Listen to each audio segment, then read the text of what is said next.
Hallelujah. Praise the Lord. Hallelujah. Hallelujah.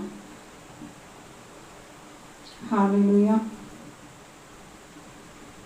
Hallelujah.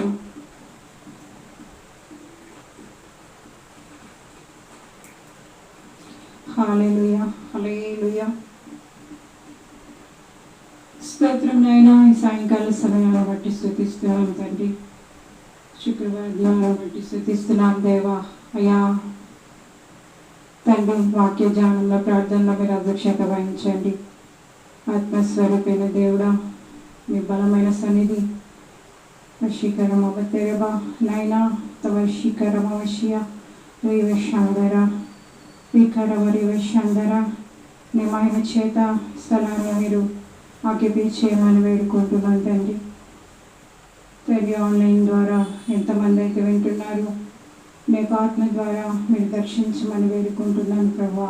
తండ్రి, త్రియేకుడా త్రిత్తమైన దేవా, సాయంకాల సమయంలో దృష్టిని దూరపరిచి ప్రతి విధమైన డిస్టర్బెన్స్ చేస్తున్న నామంలో బంధించమని, ప్రతి ఒక్కరిని మీరు స్వాధీనపరచుకోమని, వినగలిగే చెవులు, గ్రహింపగలిగే హృదయాలు మీరు దయచేయమని యేసు నామములో అడుగుచున్నాను తండ్రి.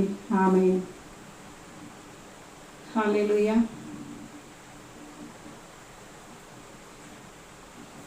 కొద్దిగా వాక్యాన్ని ధ్యానించుకుందామండి. వాక్యాన్ని ధ్యానించుకుందాం. హల్లెలూయా, హల్లెలూయా, హల్లెలూయా, హల్లెలూయా, హల్లెలూయా, హల్లెలూయా, హల్లెలూయా, హల్లెలూయా.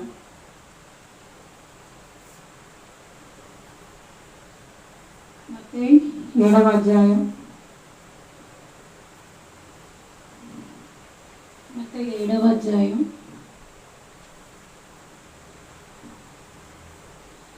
21వ వచనం అండి.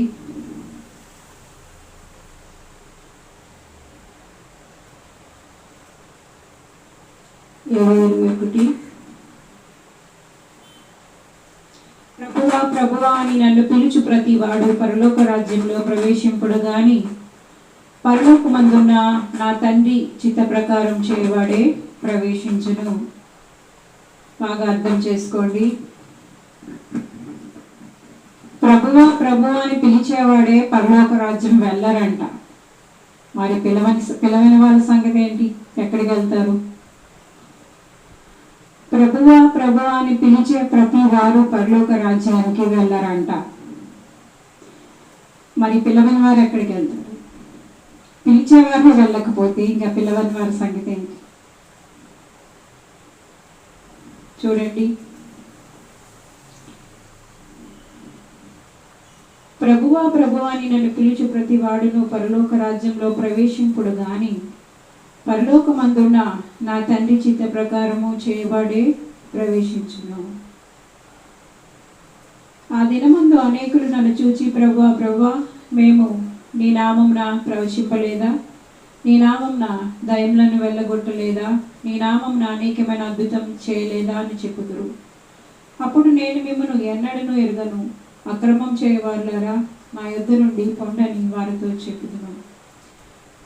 చూడండి, ప్రభువా ప్రభువా అని పిలిచే ప్రతి ఒక్కరూ పరలోక రాజ్యంలోకి వెళ్ళారంటండి. కానీ పరలోకపు తండ్రి చిత్త ప్రకారం చేయవారు మాత్రమే పరలోక రాజ్యానికి వెళతారు. చూడండి, ప్రభువా మేము నీ నామాన్ని బట్టి ప్రవచించలేదా? అద్భుతములు చేయలేదా? దయ్యములు వెళ్ళగొట్టలేదా అని అడుగుతున్నారంట. ఎవరు? ఈ ప్రభువా ప్రభు అని పిలిచినవాడు. ఒక మాట బాగా అర్థం చేసుకోండి. యేసుక్రీస్తు నామాన్ని బట్టి దయ్యములు వెడలగొట్టిన వారు, అద్భుతాలు చేసేవారు, ఆశ్చర్యకార్యాలు జరిగించేవారే అక్రమం చేసేవారైతే అసలు యేసు ప్రభు గురించి నువ్వు వింటున్నా పట్టించుకోకుండా ఉంటున్న నీ పరిస్థితి ఏంటి? ఒకసారి ఆలోచిస్తున్నావా? ఒకంతం ఎట్లానో జరుగుతుంది, అందులో డౌట్ ఏం లేదు. ఈరోజు రేపా ఏంటి అనేది మనకి తెలియదు, కానీ సంఘం ఎత్తబడుతుంది. ఎత్తబడినప్పుడు ఈ మాటలు ఇవి, మీకు అర్థమవుతుందా? సంఘం ఖచ్చితంగా ఎత్తబడుతుంది. యేసయ్య వచ్చి తీసుకొని వెళ్ళిపోతారు. ఆ తర్వాత 7 ఏళ్ళ శ్రమకాలం ఉంటుంది భూమి మీద. ఈరోజు నీకు స్వేచ్ఛగా దైవవాక్యం వినబడుతున్నా ఏమాత్రం నువ్వు పట్టించుకోకుండా ఉంటే, ప్రభు నామాన్ని బట్టి ఆశ్చర్యకార్యాలు అద్భుతాలు చేసేవారు, దయ్యములు వెడలగొట్టేవారు, ప్రవచించేవారు, వీళ్ళకే రక్షణ లేకపోతే మరి నీ పరిస్థితి ఏంటి? దైవవాక్యం వింటున్నా ఏమాత్రం భయం లేని స్థితిలో నువ్వు ఉంటే మరి నువ్వు ఎక్కడుంటావు? అప్పుడు అందరితో కూడా శ్రమకాలంలోకి వెళ్ళిపోతావా? యేసు ప్రభు సీక్రెట్ ర్యాప్చర్ రాకముందే నువ్వు పశ్చాత్తాపడి ఆయన రక్షకుడిగా స్వీకరించి రక్షింపబడతావా? బాగా అర్థం చేసుకోండి. ప్రభువా ప్రభువా అని పిలిచే ప్రతి వాడు పరలోక రాజ్యానికి వెళ్ళడంటండి. ఆయన చిత్తం ఎంత కష్టమైన నష్టమైన, అదే చెప్తున్నాను, ఇరుకు మార్గం. మీకు అర్థమైందా? మంచి ఫలములు ఫలించడం. మంచి ఫలములు ఎలా ఫలిస్తావు? ఇప్పుడు ప్రభువా నువ్వు అంటావు, కానీ నువ్వు మంచి ఫలాలు ఫలించకపోతే నీ పరిస్థితి ఏంటి? ఏ ఫలాలు నువ్వు ఫలిస్తున్నావు? చెడ్డ ఫలాలా, మంచి ఫలాలా? ఇరుకు మార్గంలో వెళ్తున్నావా, విశాల మార్గంలో వెళ్తున్నావా? భూమి మీద ఉన్నప్పుడే పరిశీలన చేసుకోవాలి. ఈ దినం ప్రభువా అని ఎవరు పిలుస్తున్నారో ప్రతి ఒక్కరు పరిశీలన చేసుకోవాలి. పిలవని వారి సంగతి ఆలోచించుకోండి మీరే. పిలిచేవారి సంగతి ఎలా ఉంటే, అక్రమం చేయవారులారా నా యొద్ద నుండి తొలగిపోండి అంటారంట. చూసారా? మరి అసలు ప్రభువా నువ్వు పిలవకపోతే మరి నీ పరిస్థితి ఏంటి? నువ్వు క్రమం చేస్తున్నావు అంటావా? పిలిచేవారి పరిస్థితి ఎలా ఉంటే పిలవని వారి సంగతి ఏంటి? ఆయన నామాన్ని దయ్యములు వెడలగొట్టేవారు, అద్భుతాలు చేసేవారు, ఆశ్చర్యాలు చేసేవారు కూడా విడవబడతారంట. ఆ పరిస్థితిలో వాళ్ళు అంటారంట, ప్రభువా నీ నామాన్ని బట్టి మేము ప్రవచించలేదా? నీ నామాన్ని బట్టి అద్భుతాలు చేయలేదా? దయ్యములు వెళ్ళగొట్టలేదా? మరి మమ్మల్ని ఎందుకు వదిలేస్తావు? తీసుకొని వెళ్ళవా అంటే, అక్రమము చేయవారులారా నా యొద్ద నుండి తొలగిపోండి. మరి ఎవరు క్రమమైన పద్ధతిలో వెళ్తున్న వారు ఎవరు అనేది డిస్కస్ చేద్దాం తర్వాత కొన్ని క్లాసెస్లో. అయితే ఈరోజు మనం తెలుసుకోవాల్సింది చూడండి, ఒక మాట నేను చదివి వినిపిస్తున్నాను. మత్తయి 25:1.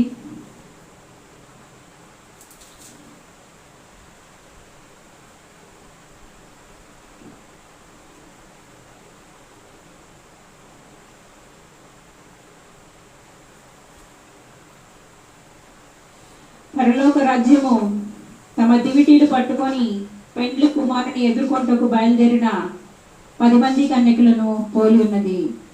వీరిలో 5 బుద్ధి లేనివారు, 5 బుద్ధి గలవారు. బుద్ధి లేని వారు తమ దివిటీలు పట్టుకొని తమతో కూడా నూనె తీసుకొని పోలేదు. బుద్ధి గలవారు తమ దివిటీలతో కూడా సిద్ధులలో నూనె తీసుకొని పోయిరి. పెండ్లి కుమారుడు ఆలస్యం చేయగా వారందరూ కొరికి నిద్రించుచుండిరి. అర్ధరాత్రి వేళ ఇదిగో పెండ్లి కుమారుడు, అతనిని ఎదుర్కొనరండి అని కేక వినబడెను.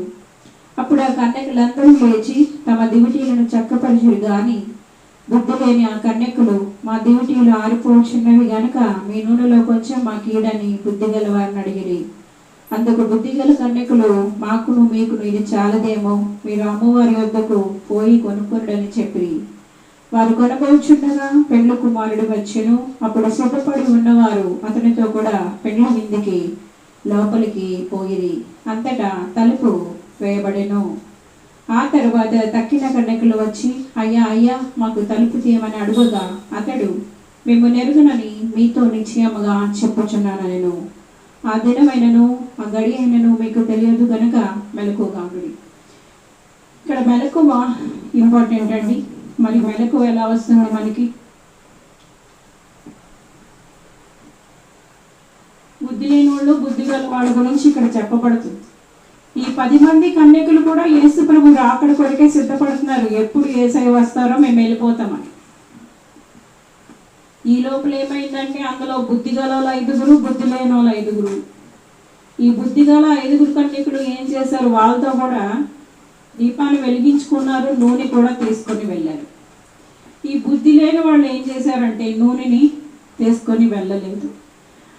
మరి ఆ నూనె ఎంతవరకు ఉంటుంది?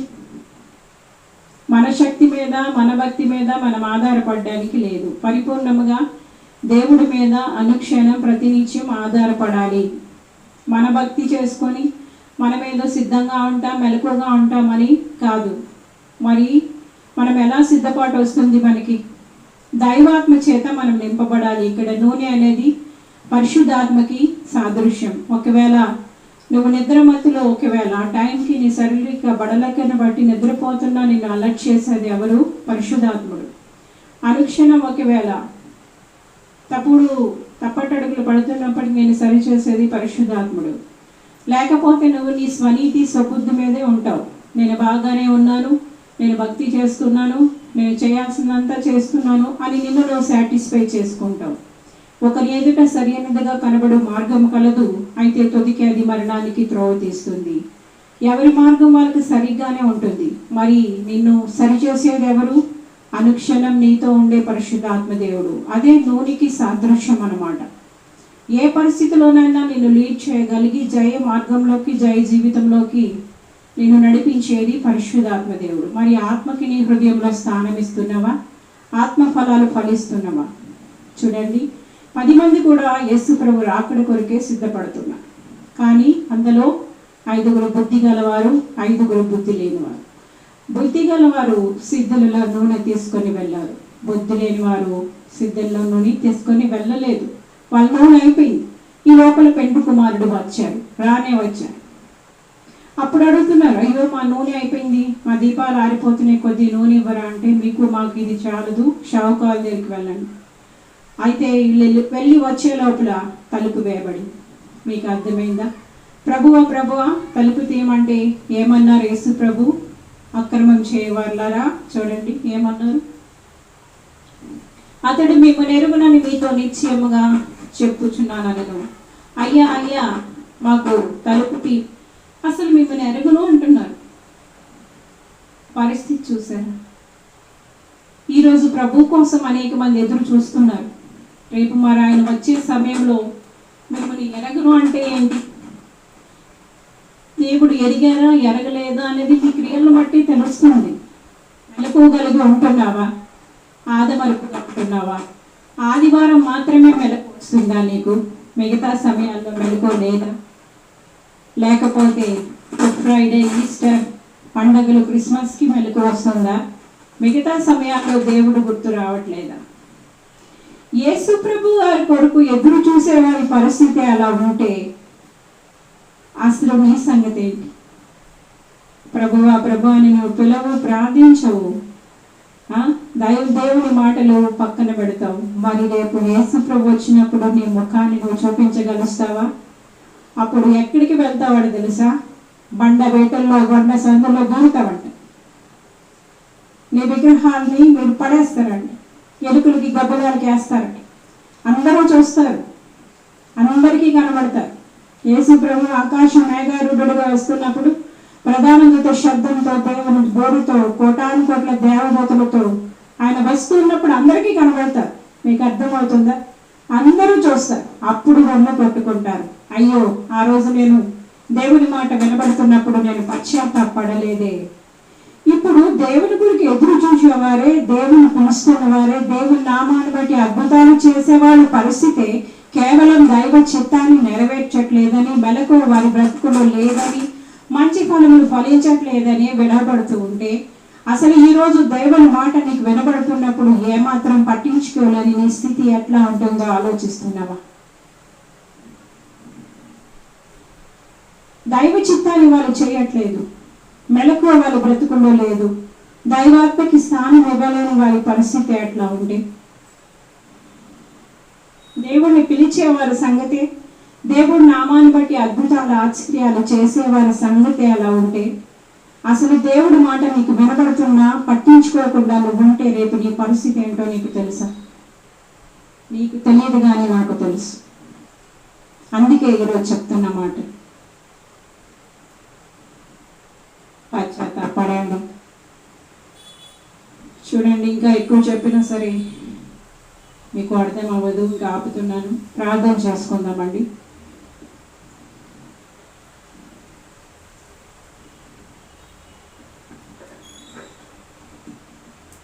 స్తోత్రం నాయన, హల్లెలూయా.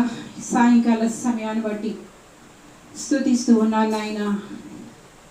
తండ్రి, ప్రభువా ప్రభువా అని పిలిచే ప్రతి వారు పరలోక రాజ్యంలో వెళ్ళరు అని, ప్రవేశించరని ఆది నాన్న ప్రభా నాయనా అని పిలిచినా కూడా నువ్వు పట్టించుకోకుండా అక్రమం చేయవాళ్ళారా నా యొద్ద నుండి తొలగిపోండని చెప్తావని, మిమ్మల్ని ఎన్నటికీ ఎరుగను అని చెప్తావని ప్రభా నీ మాట సెలవిస్తుంది. ఈ మాటలు వింటున్న ప్రతి ఒక్కరికి మెలకువ దయచేయండి ప్రభా. వాళ్ళ జీవితాల్లో నీ చిత్తాన్ని నెరవేర్చే వారిగా ఉండడానికి సహాయం చేయండి నాయన. ఇదేం వరకు నిన్ను ప్రభువుగా రక్షకుడిగా ఎవరు స్వీకరించలేదు అయ్యా, వారంతా స్వీకరించడానికి సహాయం దయచేయండి ప్రభా. ఎవ్వరూ నశించిపోవడం నీ ఉద్దేశం కానే కాదు నాయన. అందరూ అంతటా మారు మనసు పొందాలని నీవు ఇష్టపడుతున్నావు. నీ త్వరగా రాబోతున్నావు నాయన. నీ రాకడ సూచనలు కూడా నెరవేర్చబడుతున్నాయి. అనేక మంది నాయన ఇరుకు మార్గాన్ని ఎన్నుకొని విశాల మార్గాలు విడిచిపెట్టి ఇరుకు మార్గంలో ప్రవేశించడానికి సంతోషముగా ఇరుకు మార్గంలో నడుకున్న వశీకరం అవతరబకొనియా నడుస్తూ కూడా జీవానుక్త వశీకరం అవశ్యవర్యాబకొనియా అశ్మితది ఖ్యానబక్వా రిఖరబరి వైశ్యాందర నూతన పశ్చాపత వశీకబ కుకుకురి వైశ్యాందర అవతరబ రిఖరబరి వైశ్యాందర. పశ్చాత్తాపాత్మలు కలుగు చేయండి నాయన. తండ్రి, ఇంకా నిన్నెవరు ఎరగలేకుండా ఉంటున్నారయ్యా. హృదయాలు కఠినం చేసుకోకుండా ప్రభా నీ మాట వినబడుతున్నప్పుడే నాయన మెత్తని హృదయాలు చేసుకోవడానికి సహాయం దయచేయండి. రాతి గుండెను తీసివేసి మాంసపు గుండెలు దయచేయండి ప్రభా. అనేక మంది ఇరుకు మార్గంలో ప్రవేశించడానికి సహాయం దయచేయండి నాయన. తద్వారా నీ జీవాన్ని పొందుకోవడానికి సహాయం దయచేయండి ప్రభా. దేవాది దేవా సర్వాధికారి, ఈ వాక్యాన్ని నీరు కట్టి ఫలింపచేయండి నాయన. మంచి ఫలములు ఫలింపని ప్రతి చెట్టు నరకబడి అగ్నిలో వేయబడుతుందని వాక్యం సెలవిస్తుంది నాయన. మంచి ఫలములు ఫలించే చెట్లుగా ప్రతి ఒక్కరిని యేసు ప్రభువా మీరు సిద్ధం చేయమని వేడుకుంటున్నాను ప్రభువా. ఇంకా నీ మాట వింటూ కూడా ప్రభువా ప్రభువా అనుకుంటూ కూడా నీ చిత్తాన్ని ఎవరు నెరవేర్చలేకపోతున్నారో అయ్యా, నీ చిత్తాన్ని నెరవేర్చేవారుగా చేయండి నాయన. వాళ్ళ జీవితాల్లో అలర్ట్నెస్ దయచేయండి నాయన. అభిషేకము దయచేయండి నాయన. ఆత్మ నడిపింపు దయచేయండి నాయన. నీ చిత్తాన్ని నెరవేర్చేవారుగా చేయండి నాయన. అందరూ బుద్ధి గలవారుగా మార్చబడ్డానికి సహాయం దయచేయనా. బుద్ధిహీనత ఈ సమయంలో ఎవరికి ఉందో అయ్యా, పశ్చాత్తాపాత్మ కలుగు చేయమని వేడుకుంటున్నాను ప్రభా. దేవాది దేవా సర్వాధికారి నాయనా, సర్వాంతర్యామి నీకు స్తోత్రాలు చెల్లిస్తున్నాను నాయన. జీవాత్మల దృష్టిలో వ్యాపించమని వేడుకుంటున్నాను తండ్రి. పశ్చాత్తాపాత్మను కలుగు చేయమని వేడుకుంటున్నాను నాయన. ఎవరు కూడా నైనా నాశనానికి వెళ్ళకూడదు నాయనా. ప్రభువా నైనా ప్రతి ఒక్కరు నిత్య జీవాన్ని స్వతంత్రించుకోవడానికే సహాయం దయచేయండి. మార్గం సత్యం జీవమైన యేసు ప్రభువా త్వరగా రాబోతున్నారు నాయనా. మీరు ప్రధాన దూత శబ్దంతో దేవుని బోరతో కోటాను కోట్ల దేవదూతలతో ఆకాశ మేఘ రూఢుడుగా వస్తున్నారు నాయనా. ఆ దినాల్లోనైనా కొండ సందుల్లో దూరినప్పటికీ నాయనా ఆ ధూళి నాయనా కాళ్ళ ధూళి కూడా సాక్ష్యం చెప్తాదని, ఆ కొండలు బండలు కూడా అప్పచెప్తాయని నీ వాక్యం సెలవిస్తుంది నాయన. ప్రభా అప్పుడు ప్రయాసపడి అప్పుడు నైనా దాన్ని పశ్చాత్తాపడి ప్రయోజనం లేదు. సమయం ఉంటున్నప్పుడే నాయన అనేక మంది నాయన ఆ యొక్క ఇరుకు మార్గాలకి రావడానికి, మంచి ఫలములు ఫలించే చెట్లుగా మార్చబడడానికి, క్రమమైన పరిస్థితుల్లోకి లేవనెత్తబడడానికి, నీ చిత్తాన్ని పరలోకపు తండ్రి చిత్తాన్ని నెరవేర్చేవారుగా ఉండడానికి, బుద్ధి గలవారిగా అనేక మంది ఉండడానికి, ఈ చివరి దినాల్లో అంత్యకాలాల్లోనైనా నైనా ఈ అంత్యకాలంలో ఉద్యమము దయచేయమని వేడుకుంటున్నాను నైనా. మా దేశాన్ని మీరు కాపాడమని వేడుకుంటున్నాను తండ్రి. ఓ రక్షించమని వేడుకుంటున్నాను నాయనా. నీ శాంతి సమాధానం నెమ్మది దయచేయమని వేడుకుంటున్నాను బాబు. నాయన ఈ వర్షం వల్ల ప్రభా ఎంతమంది షెల్టర్ లేకుండా ఉన్నారు, ఆహారం లేకుండా ఉన్నారయ్యా. ప్రభా మీరు దయచేయమని వేడుకుంటున్నాను తండ్రి. నాయన సరి అయినటువంటి వృత్తికరణ అవశ్యకరం అవతార బాబా వైశాంతర ఓరికి భాష్య నా తోడు ప్రతి మోకాలు నా పెట్ట ప్రతి నాలుక స్తుతిస్తుందని నీ వాక్యాన్ని అవునవునట్టుగా నెరవేర్చమని వేడుకుంటున్నాను ప్రభా. దేవాది దేవ సర్వాధికారి ప్రతి ఒక్కరిని చేతులకు నేను అప్పగిస్తూ నైనా అందరినీ నైనా నీ చిత్తాన్ని నెరవేర్చేవారుగా లేపమని, బుద్ధి గల వారుగా సిద్ధం చేయమని, నీ అభిషేకాన్ని దయచేయమని, నైనా లోతైన పశ్చాత్తాపాత్మను కలుగు చేయమని పరిశుద్ధాత్ముడా మీరు సంధించమని యేసునామంలో కొద్ది విన్నపాలు అడిగి వేడుకొని బ్రతుకులాడుకొని పూజిస్తున్నాం తండ్రి. ఆమేన్ ఆమేన్.